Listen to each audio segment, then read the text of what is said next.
ওসমান হাদি মারা গেছেন। দুর্বৃত্তদের গুলিতে আহত ইনকিলাব মঞ্চের মুখপাত্র শরীফ ওসমান হাদি সিঙ্গাপুরে চিকিৎসাধীন অবস্থায় মারা গেছেন। ট্রাভেল পাসের জন্য আবেদন করল তারেক রহমান।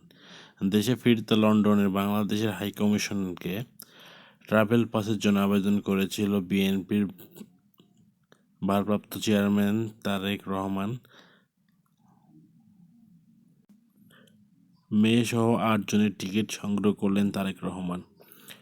দীর্ঘ প্রবাস জীবনে ইতি টেনে আগামী বৃহস্পতিবার ২৫ ডিসেম্বর দেশে ফিরছেন বিএনপির ভারপ্রাপ্ত চেয়ারম্যান তারেক রহমান।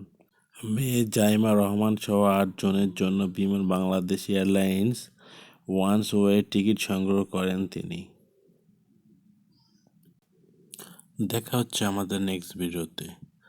আজকের মতন খোদা হাফেজ, বাই বাই, টাটা। সর্বশেষ লেটেস্ট নিউজ পেতে আমাদের চ্যানেলটি সাবস্ক্রাইব করুন।